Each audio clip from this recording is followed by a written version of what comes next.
শুভ সকাল আমার প্রিয় বন্ধুরা, কেমন আছো সবাই? আশা করছি সকলে অনেক বেশি ভালো আছো।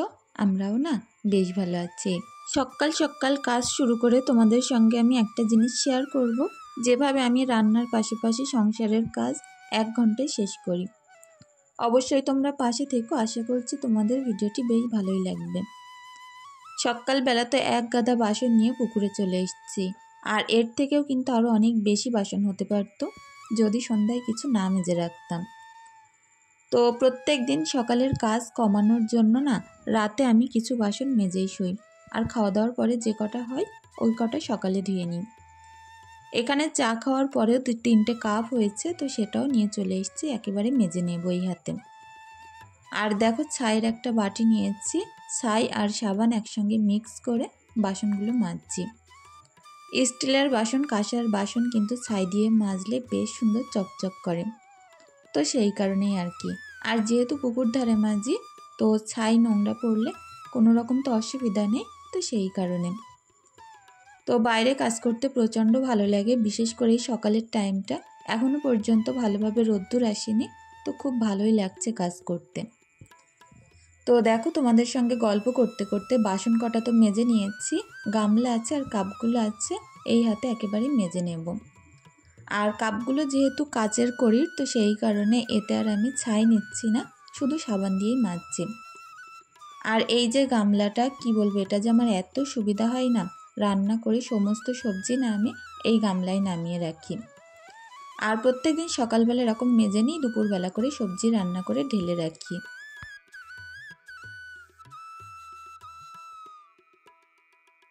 ছোট্ট সংসার হতে পারে, কিন্তু কাজ এখানে প্রচুর, তো সবটাই চেষ্টা করি ভোর ভোর উঠে সংসারটাকে একেবারে পরিপাটি করে নিতে। ঘরবাড়ি ঝকঝকে থাকলে না মনটা পুরো সিঁথিয়ে যায়। তো আগে আমি এঁটো বাসন কটা বাইরে বার করে নিয়েছি, এগুলো মাজবো, আর দুটো ঘর একদম সুন্দর করে ক্লিনিং করব।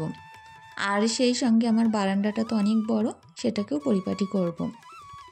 পরিপাটি এবং পরিচ্ছন্ন থাকতে প্রচণ্ড ভালোবাসি। আর নিজের ঘরবাড়ি যখন পরিপাটি থাকে না, তখন মনে হয় যেন 10টা মিনিট শুয়ে বসে আমি একটু শান্তি পাই। কিংবা এলোমেলো থাকলে মোটেই সেখানে কাজ করতে ভালো লাগে না, আর আলাদা রকম একটা অস্বস্তি কাজ করে। তো সেই কারণে চেষ্টা করি সকাল সকাল কাজগুলোকে গুছিয়ে নিতে, আর টাইমে যাতে আবার রান্নাটাও শেষ করতে পারি। তো আমাদের মতন হাউস ওয়াইফরা যাদের বাচ্চা কাচ্চা একটু ছোট আছে, কিংবা বাচ্চা কাচ্চা স্কুলে যায়, তাদের কিন্তু একটু রুটিন মেপেই কাজ করতে হয়।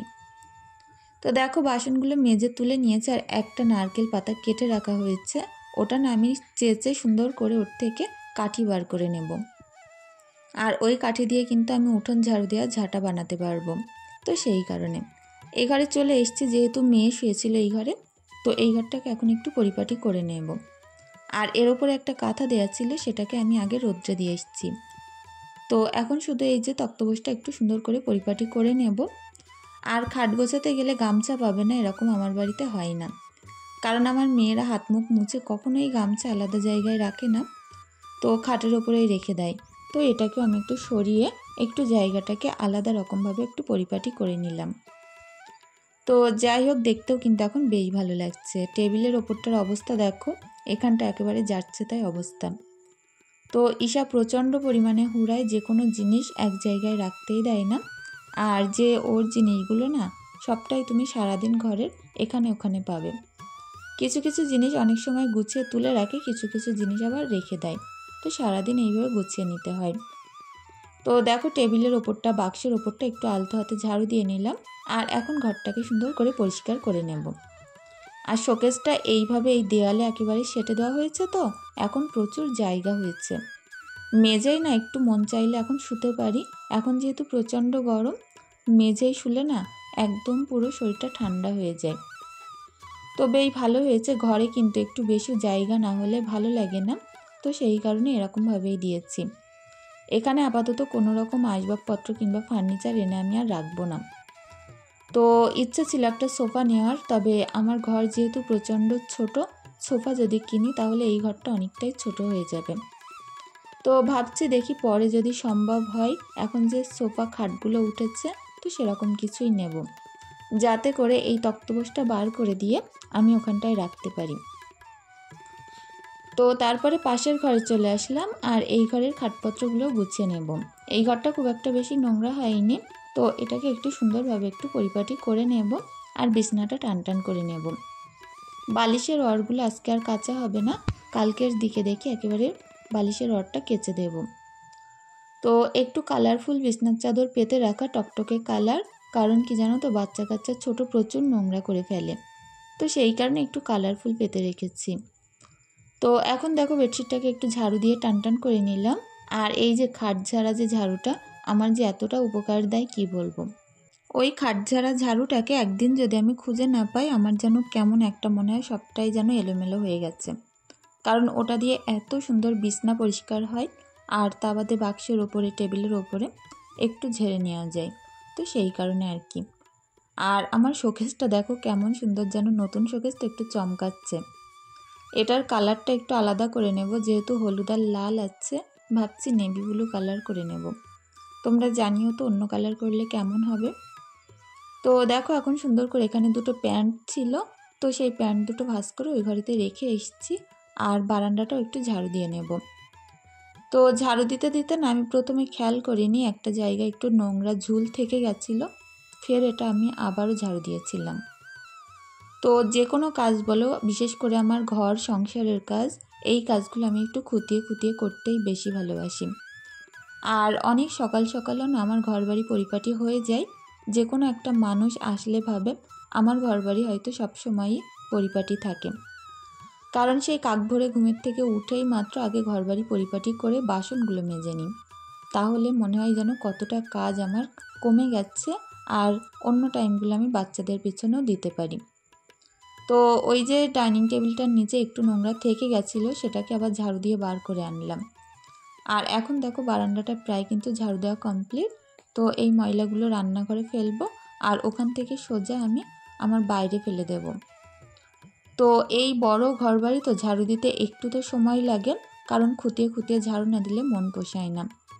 তো কাজকর্ম করে নিয়ে রান্নাটা বসিয়ে দিয়েছি। ভাতটা উতলে গেছে, বন্ধ করা আছে। আর এদিকে আমি এখন সবজিটা বসিয়ে দেব। তো আমার মেয়েরা প্রচণ্ড বাগদা মাছ খেতে ভালোবাসে, তো আজকে আমি বাগদা মাছ দিয়ে পেঁপে আলুর একটা সবজি বানাবো। পেঁপেটা না আজকে এত মজার হয়েছিল, একদম অল্প একটুখানি পেঁপে আর তার থেকে বেশি ছিল মাছ। এখানে 500 গ্রাম বাগদা মাছ নিয়েছি, আর একদম ছোট্ট একটা পেঁপে, 2-3টে আলু। এটা দিয়ে আজকে একটু পাতলা ঝোল করব পেঁপের।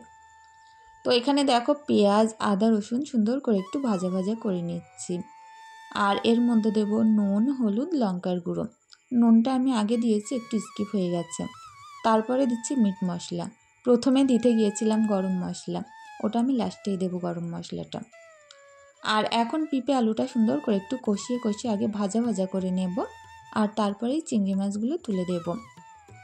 আর সত্যিই জানো তো বাগদা চিংড়ি খেতে অনেক ভালো লাগে। আর এটা ক্যামেরায় হয়তো অতটা বড় লাগছে না, কিন্তু এগুলো অনেক বড় ছিল। তো আমার মেয়েরা তো প্রচুর পছন্দ করে, আর এই মাছ দিয়ে যেই সবজি রান্না হোক না কেন আমাদের বাড়িতে সবাই ভালোভাবে খেয়ে নেয়। তো হাজব্যান্ডও আবার বাগদা, চিংড়ি, তারপরে ছাটি, এই সকল মাছ খেতে অনেক ভালোবাসে। তো এখন দেখো একটু কষানো পানি দিয়ে দিলাম, আর এটা দিয়ে সুন্দর করে ঢাকা দিয়ে রাখবো। ওদিকে কিছুটা বাসন আছে, বাসনগুলোকে মেজে নেব। প্রত্যেক দিন রান্না করতে আমি না 1 ঘন্টার মধ্যে রান্না, আশেপাশের কাজকর্ম, রান্নাঘর পরিপাটি সবটাই করে থাকি। আর বিশেষ করে জামাকাপড় কিছু কাচার বাকি থাকলে রান্নাটা যখন সিদ্ধ হয় সবজিটা, তখন কিন্তু আমি কাচা ধোয়াটা করে একেবারে মেলে দিয়ে আসি।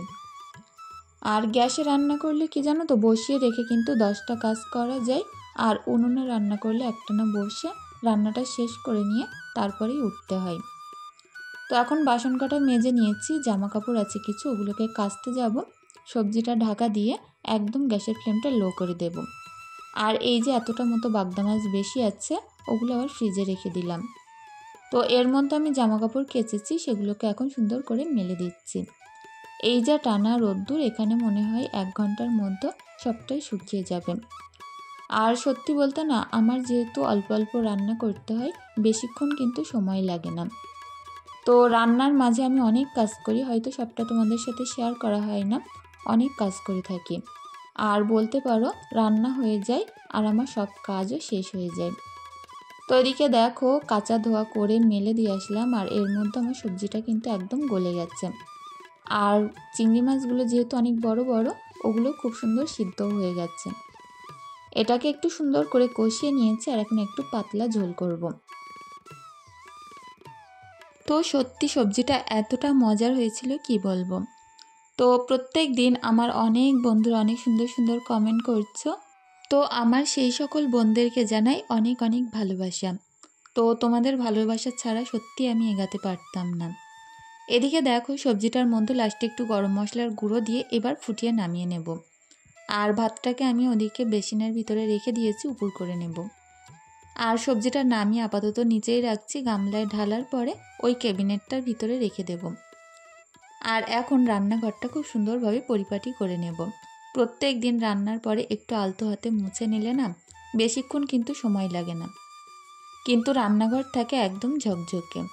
আর আমার মেয়ে চিংড়ি মাছ হয়েছে বলে তো আঁশ দিয়ে পাশ দিয়ে নড়ছেই না। তো ওকে একটু মাছ ছাড়িয়ে দিচ্ছি, ও খেয়ে নেবে একা একা বসে। আর ভাতটাকে এক্ষুনি উপর করব। তো ঈশাকে আগে মাছটা ছাড়িয়ে দিই, তারপরে ও খেতে থাকবে আর আমি ভাতটা উপর করে নেব। তো যাই হোক, কিছু কিছু জায়গা একটু মুছতে যেন বাকি ছিল, তো সেই জায়গাটা একটু কাপড়টা হালকা ভিজিয়ে নিয়েছি, তো আরেকবার মুছে দিলাম। আর ভাতটা না আমি এরকমভাবে উপর করি, একটা ভাত তো পড়ে না। আর যতক্ষণ ইচ্ছে হাঁড়িটা কিন্তু আমরা উপর করে রাখতে পারি, তো সেই কারণে দুধারে দুটো ক্লিপ মেরে নিয়েছি। আর এভাবে হাঁড়িটা উপর করে দিয়ে একটুখানি সময়ের জন্য পানিটা ছেড়ে রাখছি, যেহেতু গরম ফ্যান যাবে তো সেই কারণে। আর দেখো ক্লিপ দেওয়ার কারণে কিন্তু একটা ভাতও পড়ে না। তো এইভাবে কিছু কিছু জিনিস একটু বুদ্ধি করে সংসারটাকে করতে পারলে না কাজগুলো অনেক সহজ হয়ে যায়। এগুলো হচ্ছে সংসারের ছোট ছোট টিপস। তো আমাদের একটা রাস্তার ধারে গোডাউন ঘর আছে, তো সেটার মধ্যে অনেক নোংরা ময়লা এক জায়গায় হয়েছিল। তো হাজব্যান্ড সবটাই বার করে নিয়ে এরকমভাবে গুছিয়ে রেখেছে। এই জায়গাটার জন্য এরকম একটা ছোট তক্তপোষ করা হয়েছে। আর এখন ময়লা টয়লা পরিষ্কার করে তারপরে আসছি সেই সন্ধ্যাবেলা। ট্রেন ট্রেন মানে কি? ট্রেন, বাস, বাস মানে বাস।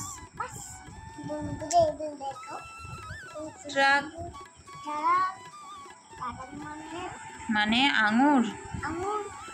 তারপরে স্ট্রবেরি মানে স্ট্রবেরি। ওয়াটারমেলন মানে তরমুজ। পাইনাপেল মানে আনারস।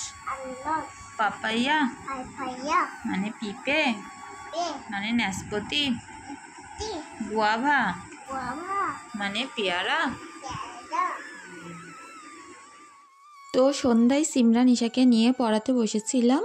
আর 8টার সময় না হাজব্যান্ড ফোন করে বলছিল যে চলো কোথাও থেকে একটু ঘুরিয়ে আনি। তো আমি না কোথাও সেরকম যেতে পারি না, সেরকম যাওয়ার জায়গা নেই আমার। তো বাবার বাড়ি তো পাশে, খুব একটা সেরকম যাওয়া হয় না, থাকাও হয় না। এমনিতেই যাই আবার চলে আসি 2-5 মিনিট 10 মিনিট কথা বলে। তো সেই কারণে প্রায় সন্ধ্যাবেলা হাজব্যান্ড আমাকে নিয়ে ঘুরতে বার হয়। এতে করে না মন মানসিকতাটার একটা আলাদা রকম শান্তি মেলে। সবসময় বদ্ধ 4 দেওয়ালের মধ্যে কাজ করতে থাকলেই কিন্তু হয় না।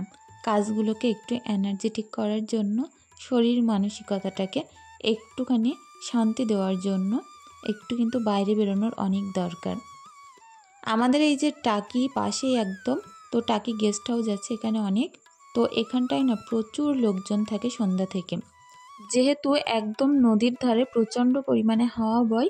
তো প্রায় সময়ই আমরা এসে থাকি আর এখানে বসে ফুচকা খাই, তারপরে আলু কাবলি, ছোলা কাবলি এই সকল জিনিস বসে খেয়ে কিছুক্ষণ সময় কাটিয়ে বাচ্চাদেরকে একটুখানি বিভিন্ন রকম খেলা করিয়ে নিয়ে তারপরে বাড়িতে আসি। বেশ ভালো লাগে জানো তো, কিছুক্ষণ যদি বাড়ি থেকে বেরোনো যায় খুবই ভালো লাগে। আর এই গেস্ট হাউসটা সিমরানদের স্কুলের কিন্তু সামনে একদম, এর পেছনে সিমরানদের স্কুল। তো আমার মেয়ে তো প্রত্যেক দিন সকালে করে আসে স্কুলে, আবার বাড়ি চলে যায়। তো ভালো লাগে, অনেক জায়গা এখানে ঘোরারও জায়গা আছে। তো একটু হালকা আস্তে আস্তে গাড়িটা চালাচ্ছিল হাজব্যান্ড, আর আমি না বসে বসে দেখছিলাম, খুব ভালো লাগছিল। আর এখন সিমরা নিশা একটুখানি জাম্পিংয়ে উঠছে। এখানে এটা দেওয়া আছে ফ্রি, কোনো পয়সা নেয় না। আর সিমরা নিশা আসলে আগে এতে উঠে নাচানাচি লাফালাফি শুরু করে দেয়। তো আজকে না মনটা অনেকটাই খারাপ ছিল, আর হাজব্যান্ড সেটা জানতোই, কোনো একটা কারণে মনটা অনেকটাই খারাপ ছিল। তো ও জানে যে যত মন খারাপ যা কিছু হয় না কেন, একবার শুধু আমাকে নিয়ে ঘুরতে বেড়ালে সবটাই ঠিক হয়ে যায়। তো সন্ধ্যার থেকে অনেকবারই ফোন করছিল, চলো চলো কোথা থেকে ঘুরিয়ে আনি, আর অবশেষে জোর করে আনলো। আর এখন কিন্তু মনটা পুরো ভালো হয়ে গেছে। তো নদীর ধারে কিছুক্ষণ বসবো, একটু রাত হবে তারপরেই বাড়িতে যাব। তো বন্ধুরা, আজকের ভিডিওটি এখানেই শেষ করছি। সকলে অনেক ভালো থেকো, সুস্থ থেকো। আমাদের জন্য একটু দোয়া ভালোবাসা রেখে যেও। তোমাদের জন্যও না আমার তরফ থেকে অনেক ভালোবাসা রইল। তো আজকের ভিডিওটি এখানেই শেষ করছি। সকলকে জানাই অনেক অনেক ভালোবাসা।